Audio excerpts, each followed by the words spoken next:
Welcome back to another Fruits Basket 2019 review. Today is episode 11. I'm Justin. What is up? I'm Logan. And together we're Cal Shock. As always, I've seen the original anime. None of us have watched or not watched, read any of the source material. And we're going to discuss some of our scores at the end. You ready for this? I'm ready. So yeah, it's getting close to White Day. Everyone's getting ready for their little break. We do get a little bit at the beginning where Hana is actually terrible at test. I think she's my favorite character. Dude, Just 'cause she's really good. Like, great at comedy, and then when she's serious, she's actually just a really good character too, at making other people like. She's really good at reading like emotions, and people just you can't read it. You can't. It's so You funny. can't read the emotions and waves of a paper. I like how like her waves are actually like a thing people acknowledge too, because they just because she had waves, they're like, "Damn, you must be smart." She's like, "Well, actually, I'm just so dumb. The wave powers can't make up for it." It's so funny. It's like, all right, yeah.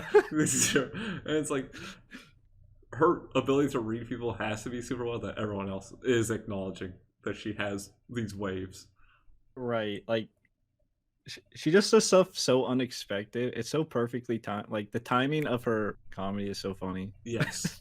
And Kyo, surprisingly, a good student. They are saying like he's Right. actually a good student. It's like, okay, kind of contrary to his character. You wouldn't think so. Right. Yuki probably assumed he's a really good student, so He's pretty much perfect at everything. Let's be real. but yeah, I do like how we get Momiji working with Toru, cleaning and stuff. It's like it's her father's building, or Momiji's father's building, just helping Toru clean it. So it's like, what are you Right. doing? It's like, I guess that's nice of you, but He seems to be very close to or likes Toru a lot. yeah, which makes I sense. will He say I is- did not. I thought it was a female at first, but it is a he.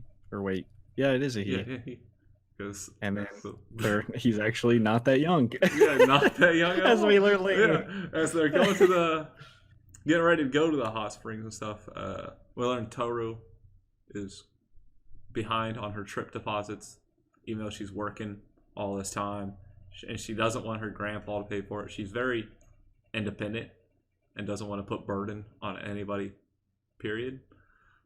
But she's behind because she spent all her money last month on Valentine's gifts for him. So, Right. which makes them feel slightly guilty because it's like, oh man, That makes him feel pretty guilty. yeah. And then we got Momiji, who talks about the most idiotic traveler in the world, how they kind of went through and they would give up everything to people, like as long as they asked Yeah. for it, they would give something, which kind of is like Toru. Somebody asks for something, she helps, she does it. Right. No matter like in the story, no matter what happened to the girl, no matter if it like a horrendous thing happened, she would continue to help or blindly trust the next person who, asked for it or promised her something if she helped them. Yeah, and then like she gave up the last part of her body to the demon or whatever, and it gave her a gift, which was not a good gift, A gift. but like That's it. she just had never received anything before in return, and cried. It was like story very sad, but it does kind of like explain. It did- It's kind of related to Toru in a bit, how she always puts everybody before herself. And Right. And yeah, that did seem to be the connection to the story because Toro is definitely like obviously not as severe. She's obviously not giving away her body to demons, but she will put others in front of her even at the cost of her own like burdens. So like for example, the financial thing. She's like, "Oh, I'll get them gifts even though, it will put me behind financially." So she is very similar to the girl. Like almost too nice or too generous yeah, to a fault. kind of, yeah, yeah, probably. At least And to then- herself. Like obviously, and Momiji obviously took a lot from that story. Everyone else in the class were like kind of calling it dumb or whatever, making fun of it. And, like Luigi even asked the other two, "Is like, what do you think of the Traveler?" And it's like, you know, they have to make that connection. Right. The Traveler is kind of. And I mean, Kyo decides kind of after that to go on the trip with them to the hot spring as his gift. So That's his gift. Thank you, Kyo. You're very thoughtful. and we get to meet the innkeeper, who's kind of very odd. Kinda odd. Kinda. Yeah, Kinda completely crazy. Yeah, kind of creepy. But she's the child, or not the child, she's the mother of the monkey Zodiac. Right. Which we haven't met. Yeah, we haven't met yet. And She did say she wished Toro would meet him or her. I don't know if she specified. No, she did not specify the gender of the monkey. Okay. Because she was worried that someone like Toru at first would hurt the mental health of the Zodiac. But now that she met Toru, she realized she was wrong and realizes that Toru may be good for some. She has that effect on people. And she does say Rit-chan. So, which is obviously for her child's name. Chan is obviously not part of the name, but I'm guessing Rit is also not the first part, a full part of it. So, Right. you know, that's what we got. But they also live outside. Yeah, outside the main branch. So the inner. Which it seems like most of them do at this point. So it's like none of them probably get along with Akito. Yeah, Akito seems to be driving them all away, which doesn't surprise me. Can I just say it's very sad that Toro had a picture of her mother and brought it with her? That was very sad. Yes. Please don't make me sad. Thank you. She's like, you've never got to go to a hot spring. It's like, God damn. I was like, please. Between that, the whole Traveler story, which is super sad. It's like, man, that Traveler's a good person, but fortunately everyone takes advantage of kindness because people are scum. Yeah, pretty much. But then we played ping pong. We did play ping pong. Yuki laughs. Ping pong, that was a great scene. First of all, Yuki versus Kyo, where he just keeps hitting it out, and Yuki's just like, it's out. It's out. Yeah. And then when Toro did the whole dramatic, wind up and everything, just to miss, that was hilarious. Yeah. I'm not gonna lie. Yuki left the room to go laugh because nobody ever sees him laugh, and like he's never laughed. Like he said, he's never laughed like that in front of his parents. So it's like, right. He specifically said he didn't want to do it in front of Kyo, which I'm just guessing because he doesn't want Kyo to see that side of him, which is interesting because he didn't mind that Toro saw him like that. Well, he likes Toro. Well, yeah. And also, like, she's opened them both up a lot to where, like, I mean, she's seen sides of Kyo that Yuki hasn't even seen. So, right.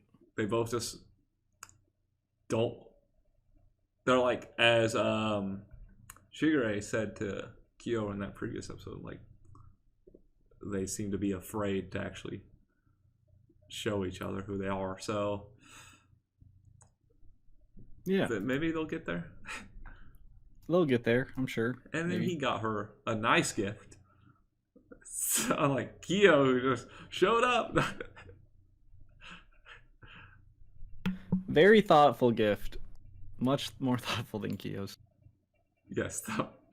Honestly, the big thing is Momiji, basically the same age, just a year behind, along with Haru, who seemed like similar age, if not a little older, but are both a year behind, and they're coming to their school.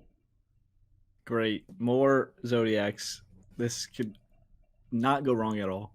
Or all the Zodiacs are just leaving and going to, like, normally they're all in same gender schools. Now they're just leaving their safe school that they're supposed to go to this outside one. And they're just doing whatever. Yeah. Screw you, Akito.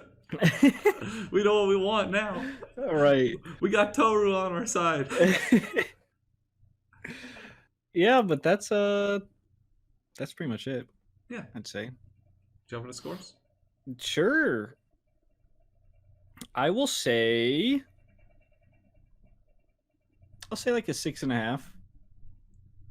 It wasn't like obviously it wasn't super eventful. Like they just did kind of go to the spa, and there wasn't as many character, I guess, building or connections. There were some, like the whole story with the traveler that was obviously related to Toro, and it did kind of make Kyo and Yuki kind of relate to it or question it or realize it, whichever one you want to say. And there also was, I guess, Yuki and Toro near the end with the gift. That was always nice. That was a nice gesture. But yeah, it was just kind of more like a chill episode. Toro deserved her break, deserved her gifts back. Yeah, I agree with that. I'm gonna give it a 7. Like, I do thoroughly enjoy the show. I enjoy the episode. It just doesn't have the weight that the other episodes did, especially Right. when we go through all these character stories. This time we didn't really have like, a character story. It's like Right. It wasn't super deep. it The only wasn't thing it that wasn't weighty, was but right. Only the traveler part, I guess, was just because it made the connection to Toro, but it wasn't like an actual thing that happened to Toro. So yeah, exactly. It's not like actual character pass, like showing us what's going on and stuff. right. Funny though. It was Comedy funny. is Hana's great. the best character. You can't change my mind. By far. That- That's uh, it. That means it's spiel time. As always, be sure to hit that like, subscribe, notification bell, notified every time we upload. Comment down below, let us know what you thought. So we didn't like anything like that. And until next time, peace out. See ya.